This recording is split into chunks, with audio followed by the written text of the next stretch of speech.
नमस्कार दर्शकों, आप देख रहे हैं टीवी 30 इंडिया और मैं हूं आपके साथ राजदीप तोमर। इस वक्त की खास खबर उत्तर प्रदेश के हाथरस से आ रही है। आइए शुरुआत करते हैं आज की इस खास खबर से।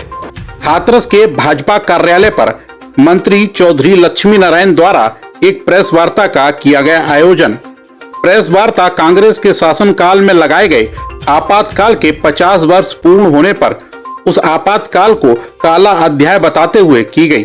प्रेस वार्ता के दौरान भाजपा जिला अध्यक्ष शरद माहेश्वरी, सदर विधायक अंजुला माहौर, एमएलसी ऋषिपाल सिंह, भाजपा महामंत्री रूपेश उपाध्याय, मीडिया प्रभारी अनिल सिसोदिया, नरेश प्रधान, डम्बेश चक आदि लोग उपस्थित रहे। आज 50 वर्ष पहले भारतवर्ष की आज़ादी को और प्रजातंत्र को समाप्त करते हुए आपातकाल स्थिति कांग्रेस सरकार ने लगाई थी, जिसे पूरे देश में एक काला दिवस और काले अध्याय के रूप में मनाया जाता है। ये आगे आने वाली पीढ़ी को भी पता रहे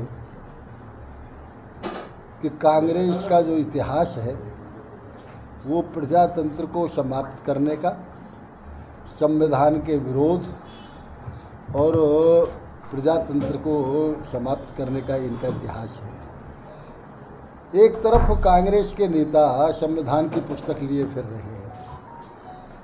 सबसे पहले तो उनको ये सफाई देनी चाहिए कि 75 में जो कांग्रेस सरकार ने इमरजेंसी लगाई वो गलत थी, एक बात। दूसरी बात, उनको ये बताना चाहिए कि क्या कांग्रेस ने अपना संविधान बदल दिया है? जो इंदिरा जी के ज़माने में संविधान था कांग्रेस का, क्या उसमें परिवर्तन कर दिया है? यदि परिवर्तन नहीं किया है तो फिर कांग्रेस का तो वही संविधान है जिसमें आपातकाल लगा के औरंगजेब से भी ज़्यादा अत्याचार जनता पे किए गए। इमरजेंसी में कम से कम 1 करोड़ नौजवान जिनकी शादियां नहीं हुई, उनके बच्चे नहीं हुए, ऐसे लोगों की जबर या नसबंदी की गई। जो समाज के इज्जतदार बुजुर्ग थे, जिम्मेदार थे, उनको ज़बरदस्ती झूठे मुकदमे लगा के जेलों में डाला गया। इस सारी परिस्थिति को समाप्त करने के लिए आदरणीय जयप्रकाश नारायण जी ने उस समय आह्वान किया, और जिसमें नानाजी देशमुख, अटल जी, अडवाणी जी, चौधरी चरण सिंह, चंद्रशेखर, बीजू पटनायक, मुरारजी देसाई जैसे नेता सब एकत्रित हुए, और उन्होंने जैसे ही चुनाव घोषित हुए जनता पार्टी का गठन किया। एक आयोग भी बनाया गया था। चूँक जनता पार्टी की इंदिरा जी की सरकार जब कांग्रेस की आ गई तो उन्होंने उस आयोग की रिपोर्ट को गायब कर दिया। यदि वो रिपोर्ट होती तो जिन व्यक्तियों ने, जिन अधिकारियों ने, जिन नेताओं ने झूठे मुकदमे लगा के जनता को जेल में डाला, उनके विरुद्ध कार्रवाई होती। मैं ये आज इस मंच के आप उस आपातकाल में जेल गए थे क्या? मेरे पिताजी जेल गए, 5 मुकदमे थे। मेरा रजिस्ट्रिकेशन हुआ, मथुरा में छात्र था उस समय रजिस्ट्रिकेशन हुआ मेरा, और वहाँ से फिर अलीगढ़ जाके मैंने एडमिशन लिया। फिर जब आपातकाल समाप्त हो गई तब फिर दोबारा से एडमिशन मेरा हुआ। नहीं मंत्री जी, उस समय के तमाम कांग्रेस के नेता और उस समय क्या कहोगे आप? देखिए, मैं इस बात के ऊपर नहीं जाता। एक राजनीति में उछल आना जाना और वो सब होता रहता है, लेकिन ये बात ज़रूर देखने की है, जो लोग 18 महीने जिनके पिताजी, जिनके घरवाले जेल में रहे हों, वो आपात स्थिति लगाने वालों के साथ कंधे से कंधे मिला के प्रजातंत्र को समाप्त करने वालों के साथ यदि जयकारे लगा रहे हों और जनता में जा रहे हों तो ये ज़रूर एक अफसोस की स्थिति। वही लोग संविधान लेकर पहुंचते हैं लोकसभा में, क्या नहीं? मैं यही तो कह रहा हूँ ना।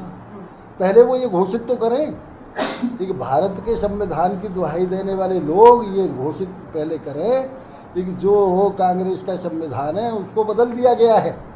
यदि कांग्रेस का वही संविधान है तो वो तो आपात स्थिति उन्होंने लगाई थी। समाप्त करने का वो डीएनए है कांग्रेस का।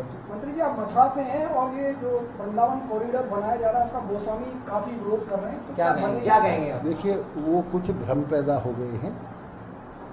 किसी जो आज सेवा की प्रथा चली आ रही है वही प्रथा रहेगी, इसमें सरकार का कोई हस्तक्षेप नहीं।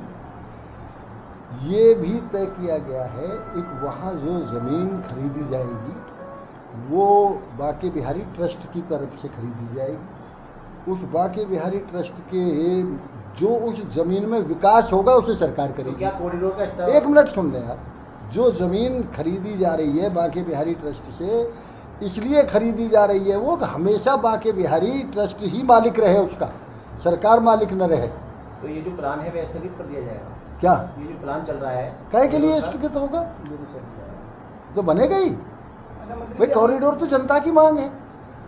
वो तो विरोध का क्या कारण है? आज नहीं, उनका जो मैंने बताया उन्हें एक तो ये भ्रम है कि पता नहीं सरकारीकरण हो जाएगा मंदिर का।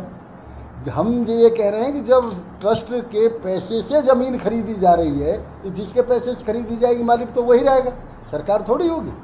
लेकिन ये बयान दिया था ऊपर आपने कि किसी प्रदेश के नेता मुख्यमंत्री शराब के नशे में और नशा मुक्ति को लेकर क्या आशय था? अब आपका पसंदीदा channel TV30 India Uttar Pradesh एवं उत्तराखंड के प्रतिष्ठित केबल नेटवर्कों एवं OTT प्लेटफॉर्मों के साथ साथ गूगल प्ले स्टोर पर भी उपलब्ध है। अपनी क्षेत्रीय खबरों के लिए आज ही डाउनलोड करें TV30 इंडिया का एंड्रॉइड ऐप एवं जुड़े रहें TV30 इंडिया के साथ।